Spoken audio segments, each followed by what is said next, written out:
Nós vivemos um mundo que, segundo um grande intelectual que eu tive o privilégio de entrevistar, professor Zygmunt Bauman, mais de 90 anos de idade, mais de 40 livros publicados, fugiu da Polônia para a Inglaterra e lá mora há quase 5 décadas. O professor Bauman traduziu todas as angústias, transformações e características deste mundo com a metáfora de mundo líquido. Vivemos num mundo sem forma, um mundo distinto daquele que provavelmente nos formou. Aqueles que, como eu, têm mais idade, vieram de um mundo sólido. Minha mãe não tinha dúvida em São Leopoldo a nos educar. Por exemplo, batia sem culpa. Não havia trauma infantil naquela ocasião. Éramos chantilly, bate que cresce. Quanto mais batesse, mais cresceria.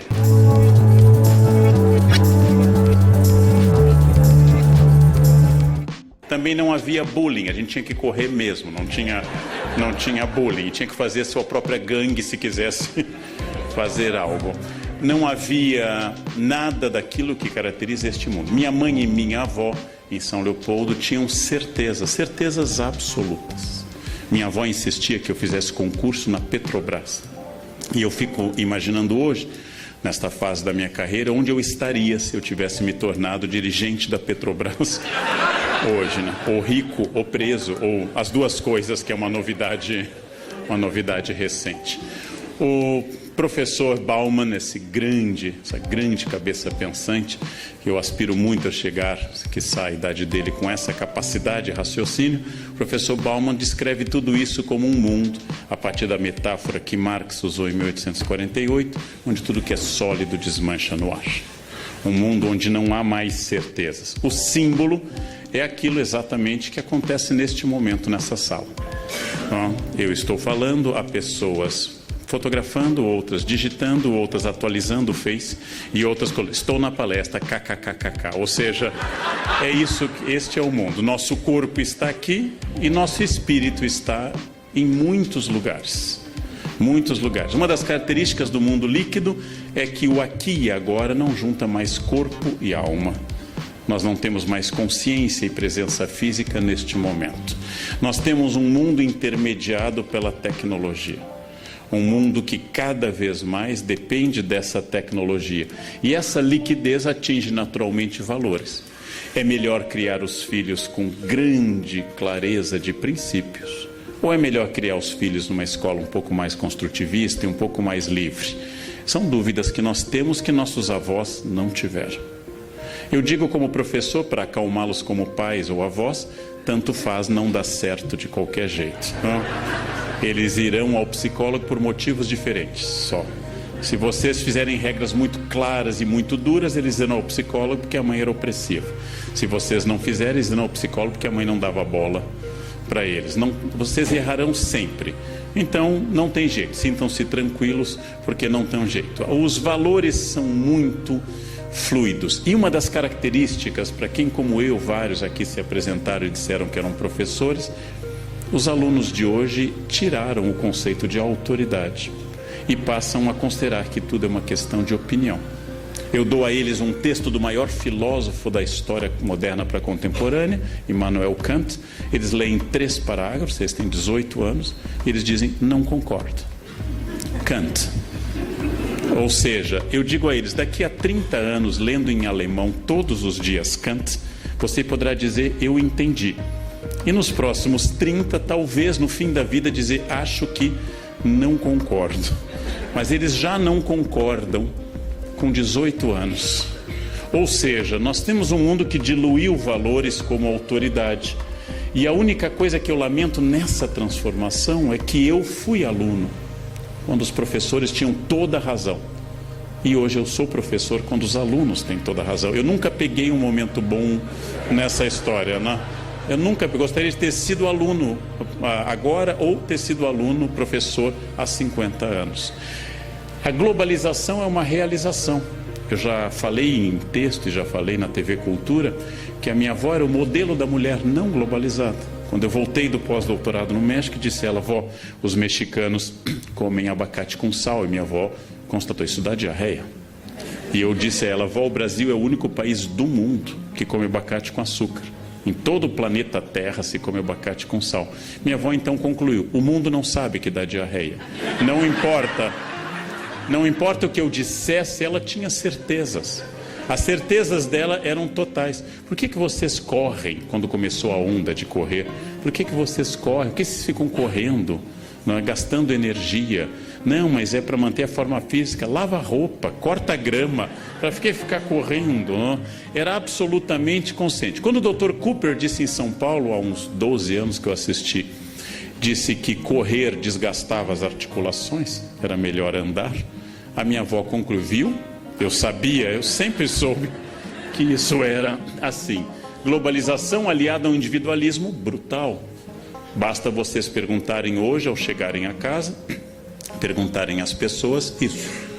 Perguntem ou afirmem: eu estou cansado. E 100% dos senhores ouvirá que resposta? Eu também. Quem está casado há mais de 12 horas sabe que essa é a resposta. Ah, mas eu acordei às 7, eu acordei às 5. Eu tenho uma dor de cabeça, eu tenho um tumor. É uma concorrência permanente. Ninguém ouve ninguém. Somos totalmente individualistas. Qualquer dado que eu enunciar aos senhores, meu mais velho tem 19, eu vou ouvir o quê? O meu tem 17, o meu já tem 22. Ninguém ouve ninguém. Nós somos individualistas e somos obrigados pela primeira vez na história a sermos felizes. Ninguém entra numa entrevista de RH se não for feliz. É a primeira condição de RH, felicidade. Defeitos possíveis. Entrevista de RH, perfeccionismo. Não, mas diga um defeito de verdade, obsessão com horário. Não, mas um defeito mesmo, colocar a empresa acima da família. Esses são os nossos defeitos. Há 100 anos uma foto batida, e eram raras, ninguém sorria. Porque sorriso fácil era coisa de gente estúpida. Hoje é obrigatório sorrir e ser feliz o tempo todo. E se você não está feliz, há remédios para isso. Porque a tristeza é considerada não um estado de espírito como a melancolia dentro da teoria dos humores, a melancolia, mas é considerado um defeito. A pessoa está triste, faleceu meu pai. Você está triste? Toma um remédio. Mas faleceu o pai, deve estar triste. Se não estiver, há um problema. Mas na verdade a melancolia é considerada hoje uma doença. Ela é tratada. O que na minha geração era criança desatenta, hoje deve ser tratada com Ritalina. Existe déficit de atenção? Sem dúvida, mas ele é raro. O que existe mais é vagabundagem mesmo. Mas a gente medica tudo. A gente medica tudo. Em alguns países medicam mais do que os outros. Onde começou essa mudança com a qual eu introduzi minha fala? Quando, por volta de 1455, Gutenberg, na região que viria a ser a Alemanha, traduziu um princípio chinês que provavelmente ele não conhecia, que era a imprensa com tipos móveis. Se uma Bíblia antes levava anos para ser copiada e iluminada por monges, ela agora pode ser impressa rapidamente. O primeiro livro da história impressa é uma Bíblia. O Brasil tem 2 exemplares dessa Bíblia e o conhecimento começou a se capilarizar, metáfora biológica, ou se atomizar, metáfora física. O que aconteceu no século XV é idêntico ao que acontece hoje com a internet. Ampliação do conhecimento. Antes, apenas meia dúzia de padres tinham acesso ao conhecimento. Jean Delumeau, historiador, diz que a Bíblia é o incenso da reforma. Sem a Bíblia, sem a imprensa, não teria ocorrido um fenômeno como Lutero. Não teria ocorrido um fenômeno como Calvino, que passam a imprimir seus livros. E imprimir cada vez mais rápido e passam a difundir. Esta mudança tecnológica atinge esse objeto que aqueles que na sala conhecem naturalmente têm certa idade. As pessoas que têm a minha idade para cima têm um mantra na cabeça: ASDFG, C cedilha LKJH. Esse é um mantra. E aí vem uma das coisas notáveis deste mundo contemporâneo.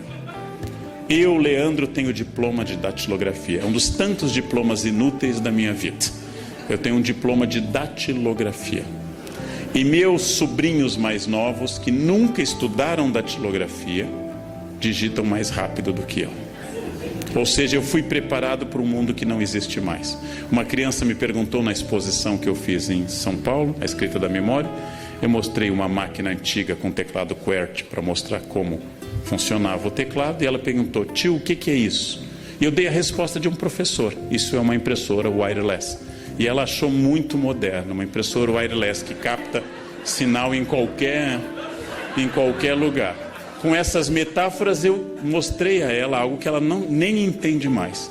Eu tenho um sobrinho de 5 anos que eu tenho uma hipótese, que não é com uma certeza. Quando a gente diz alguma coisa, Davi, não faça isso, ele faz assim pra gente. Eu acho que ele está tentando passar a tela. Eu acho que ele acha que a realidade do mundo é touchscreen, ou seja, é só fazer assim que a tela avança. Ele faz assim pra gente. Eu não sei se é isso, mas eu desconfio que ele acha que em caso de incômodo basta avançar uma etapa do jogo.